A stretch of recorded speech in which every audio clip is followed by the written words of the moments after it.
इस इन्वर्टर को बनाने से आप क्या क्या इस्तेमाल कर सकते हैं, चलिए आपको बताते हैं। मोबाइल चार्ज कर सकते हैं, एलईडी चला सकते हैं, साथ ही साथ आप टीवी वगैरह भी चला सकते हैं, बट आप इससे पंखा वगैरह नहीं चला सकते हैं। उसके लिए आपको ट्रांसफार्मर वाला इन्वर्टर बनाना होगा। तो आप इसे बहुत ही ईजी तरीके से 2000 के अंडर में आप इसे बना सकते हैं। तो चलिए इसका मेकिंग वीडियो देखते हैं। यहाँ पर गाइज हम यूज़ कर रहे हैं पीवीसी शीट। चलिए हम आपको इसका डायमेंशन बताते हैं। ये है गाइज 14.5 सेंटीमीटर इंटू 18.5 सेंटीमीटर का 2 टुकड़ा, 14.5 सेंटीमीटर इंटू 7 सेंटीमीटर का 2 टुकड़ा, 18.5 सेंटीमीटर इंटू 7 सेंटीमीटर का 2 टुकड़ा। उसके बाद आपको ले लेना है एक 12012 का ट्रांसफार्मर, या फिर 012 का भी आप ले सकते हैं।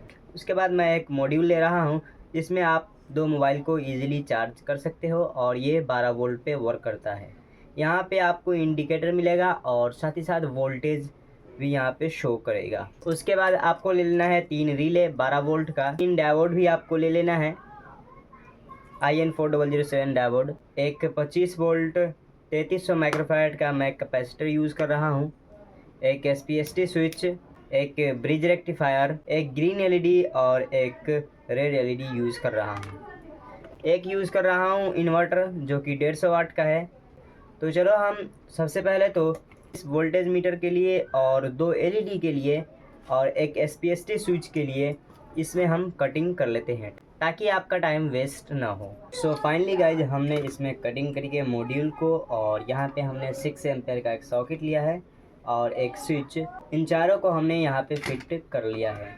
चलिए हम रिले का काम कर लेते हैं और 1 बाय 1 करके आपको समझ में आ जाएगा। वीडियो को स्किप बिल्कुल भी मत कीजिएगा। चलिए आगे का प्रोसेस आपको बताते हैं। हमने 1 किलो ओम का रजिस्टर लिया है ताकि इन दोनों एलईडी को फ्यूज होने से बचा सके। तो सबसे पहले हम इन दोनों में कनेक्ट करके 2 वायर को बाहर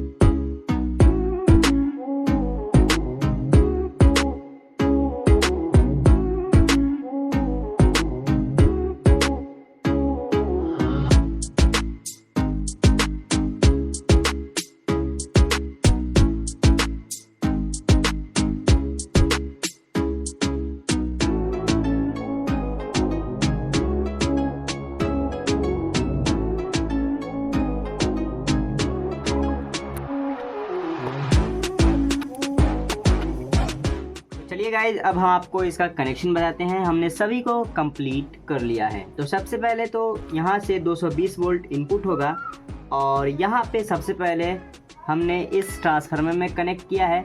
उसके बाद आउटपुट से 2 वायर हमने लिया है 012 का, और उसके बाद हमने इस ब्रिज रेक्टिफायर में कनेक्ट किया है और एक 25 वोल्ट 3300 माइक्रोफैराड का कैपेसिटर यूज़ किया है। साथ ही साथ हमने एक IN4007 डायोड का यूज़ किया है और एक 16 वोल्ट 470 माइक्रोफैराड का कैपेसिटर यूज़ किया है। इसका हमने इस्तेमाल क्यों किया है आपको आगे पता चल जाएगा। तो सबसे पहले मैं इस कैपेसिटर की बात कर लेता हूँ। यहाँ से आपको आउटपुट मिल जाएगा 12 वोल्ट। यहाँ पे हमने सबसे पहले यहाँ पर हमने जो कनेक्ट किया है एक डायोड 5408 डायोड को सिल्वर पट्टी की तरफ हमने आउटपुट किया है और इनपुट ब्लैक पट्टी की तरफ, और उससे पहले एक ग्रीन और एक ब्लू वायर कनेक्ट है। इन दोनों वायर को हमने डायरेक्ट इस एलईडी में कनेक्ट किया है, यहाँ पे देख सकते हो। और इसमें हमने एक 1 किलो ओम का रजिस्टर का भी यूज़ किया है ताकि ये एलईडी फ्यूज़ ना हो। उसके बाद हम यहाँ से आउटपुट लिए हैं नेगेटिव ग्रीन वायर से। ये ग्रीन वायर डायरेक्ट गाइज यहाँ पे कनेक्ट है, ये ग्रीन वायर डायरेक्ट यहाँ पे कनेक्ट है और यहीं से डायरेक्ट इस इन्वर्टर में गया है, और साथ ही साथ इस येलो एलईडी के नेगेटिव में गया है, और एक और गया है जो कि इस मॉड्यूल में गया है नेगेटिव। तो यहाँ तक के कनेक्शन आपको समझ में आ गया होगा, और एक वायर को हमने बाहर भी निकाल लिया है ताकि हम बैटरी को कनेक्ट करेंगे। उसके बाद हमने डायोड के आउटपुट से हमने जो कि सिल्वर पट्टी की तरफ रेड वायर को निकाला है, उसको हमने एक रिले के कॉमन पिन से कनेक्ट किया है और एक और वायर को हमने कनेक्ट किया है जो कि ये रेड वायर है, ये डायरेक्ट बैटरी में कनेक्ट होगा। तो बैटरी का नेगेटिव पॉजिटिव निकल गया। उसके बाद हमने यहाँ पे एनसी से एक वायर को निकाल करके हमने डायरेक्ट इस स्विच से कनेक्ट किया है और स्विच के आउटपुट से हमने इन्वर्टर का कनेक्शन किया है और एक वायर इस वोल्टेज मीटर के लिए लिया है। तो यहाँ तक के कनेक्शन आपको समझ में आ गया होगा। और यहाँ पे मैं आपको बता दूं कि सभी रिले को हमने एक जगह कनेक्ट कर लिया है IN4007 डायोड के मदद से। तीनों में हमने एक 4007 डायोड लगाया है और सभी को पैरेलली कनेक्ट करके डायरेक्ट हमने दो वायर को निकाल लिया है, वाइट और ब्राउन, वाइट नेगेटिव और ब्राउन पॉजिटिव। इस कैपेसिटर में हमने वाइट और ब्राउन वायर को कनेक्ट किया है। इसका हमने इस्तेमाल इसलिए किया है क्योंकि जब हम इस कैपेसिटर से यूज़ कर रहे थे इस रिले को, तो ये कैपेसिटर चार्ज हो जाता है, जिसकी वजह से कुछ देर के बाद ये रिले ऑफ हो रहा था। इसलिए हमें एक छोटा कैपेसिटर लगाना पड़ा ताकि ये जल्दी से डिस्चार्ज हो जाए और जल्दी से बैटरी पे ये इन्वर्टर को ऑन कर दे। इस वजह से हमने इस कैपेसिटर को इस्तेमाल किया है। और आउटपुट हमने कैसे कैसे लिया है चलिए आपको बताते हैं। यहाँ पे हमने जो कि 220 वोल्ट लिया है इनपुट इस ट्रांसफार्मर के लिए, तो यहीं से हमने दो वायर को निकाल करके डायरेक्ट हमने एनो पिन से कनेक्ट किया है। दो रिले के एनो पिन पे हमने कनेक्ट किया है। ये दोनों वायर, ये वायर और ये वायर डायरेक्ट यहाँ से आया है, तो हमने इसको एनो पिन पे एक रिले के और दूसरे रिले के एनो पिन पे कनेक्ट किया है और कॉमन से दोनों रिले के कॉमन से हमने दो वायर को निकाल करके डायरेक्ट इस सॉकेट में कनेक्ट कर दिया है। तो कुछ इस तरीके से आपको भी कनेक्शन कर लेना है। और इसमें गाइज हमने एक और गलती की है, वो जल्दी से आप कमेंट करके बताइए। चलिए हम आपको बता देते हैं। इसमें हमने एक स्विच को नहीं लगाया है, जैसे ही लाइट जाएगी ये हमेशा ये ऑन रहेगी। इसके लिए आपको एक स्विच भी लगा लेना है, हम बाद में इसमें इंस्टॉल कर देंगे। चलिए हम इसको अब पैक कर लेते हैं एंड उसके बाद हम टेस्ट करके आपको दिखाते हैं। और इस बॉक्स का थोड़ा साइज और बढ़ा लीजिएगा, जिसके वजह से आपको काफ़ी अच्छे तरीके से समझ में आ जाएगा।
तो फाइनली गाइज ये बन करके रेडी हो गया है। चलिए अब हम इसको टेस्ट करते हैं। लीड एसिड बैटरी से, आप लिथियम बैटरी से भी आप इसको चला सकते हैं। तो चलो हम इसमें सबसे पहले कनेक्शन कर लेते हैं। सबसे पहले तो मैं बैटरी का ही कनेक्शन करके आपको दिखाता हूँ।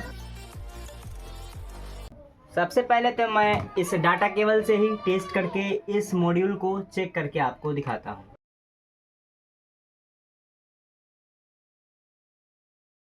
स्विच को ऑन ऑफ करके आपको फिर से दिखाते हैं। देख सकते हैं आप, ये मोबाइल चार्ज हो रहा है।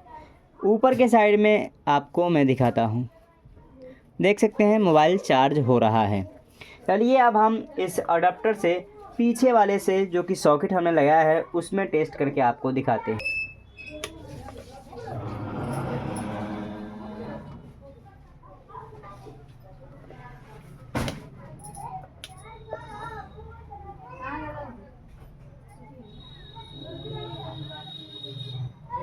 बहुत ही अच्छे तरीके से ये मोबाइल को चार्ज कर रहा है। चलिए अब हम इस पे लोड डाल कर देखते हैं और साथ ही साथ हम इसका कनेक्शन एक इन्वर्टर की तरह घर में करके आपको दिखाएंगे, तो वीडियो को स्किप बिल्कुल भी मत कीजिएगा। चलिए अब हम इस बल्ब को टेस्ट करके दिखाते हैं। अभी फ़िलहाल में मेरे पास 100 वाट की एलईडी नहीं है, इस वजह से मैं 100 वाट की एलईडी को टेस्ट करके नहीं दिखा रहा हूँ। इवन इफ़ मैं आपको 10-12 एलईडी जला करके इस पर ज़रूर दिखाऊंगा, क्योंकि मैं घर का लोड पूरा इस पर डालने वाला हूँ। चलिए हम सबसे पहले तो इसको ही लगा करके टेस्ट करके आपको दिखाते हैं।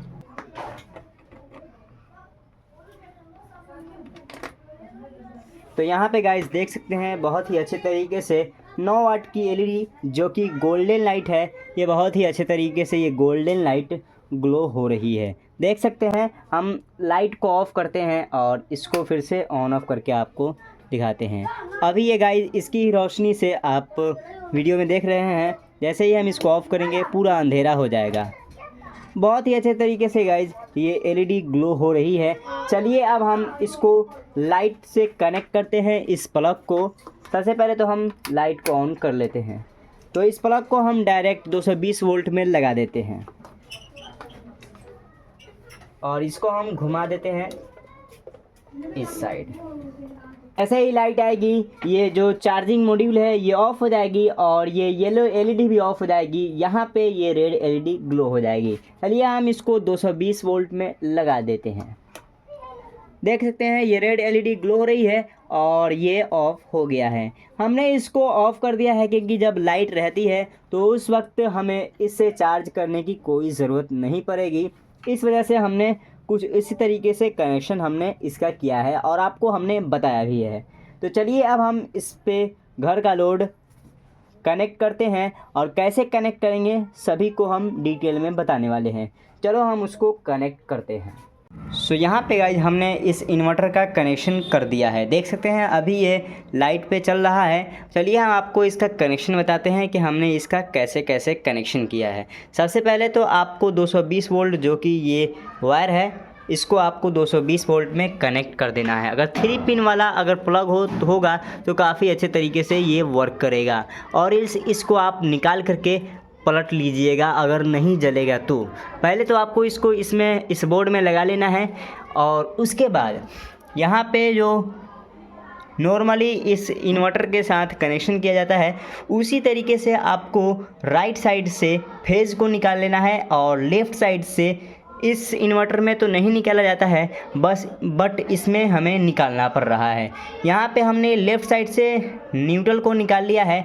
न्यूट्रल वायर को हमें न्यूट्रल में कनेक्शन कर देना है और जो कि ये फेज़ वायर है, ये फेज़ वायर हमने जो कि इन्वर्टर का एक वायर जो हर जगह दौड़ता है उसमें हमने एक वायर को कनेक्ट कर दिया है। तो देख सकते हैं काफ़ी अच्छे तरीके से ये अभी लाइट पे चल रहा है। चलिए हम लाइट को कट करते हैं और टेस्ट करके आपको दिखाते हैं। तो यहाँ पे जैसे ही हम इस स्विच को ऑफ़ करेंगे तो ये इन्वर्टर देखिएगा आप देख सकते हैं अभी ये ऑन हो गया है और आप देख सकते हैं लाइट ये अभी इन्वर्टर पे चल रही है। और यहाँ पे हम चेंजर को ऑफ़ कर देते हैं। देख सकते हैं यहाँ पे भी लाइट नहीं है और पंखा चलाने से भी ये पंखा नहीं चल रहा है, देख सकते हैं। और जैसे ही लाइट आएगी तो पंखा भी चलना स्टार्ट हो जाएगा। बहुत ही अच्छे तरीके से ये वर्क कर रहा है। इसको हम ऑन कर लेते हैं फिर से। देख सकते हैं इसकी रोशनी थोड़ी सी बढ़ गई है और यहाँ पे अब ये पंखा भी चल रहा है, देख सकते हैं इस स्विच की मदद से। तो काफ़ी इजी तरीके से आप इसको बना करके अपने रूम में इस्तेमाल कर सकते हैं इस इन्वर्टर के जगह पे। तो चलिए गाइस मिलते हैं एक दूसरे वीडियो में। वीडियो पसंद आया हो तो वीडियो को लाइक ज़रूर कीजिएगा। Thank you for watching this video.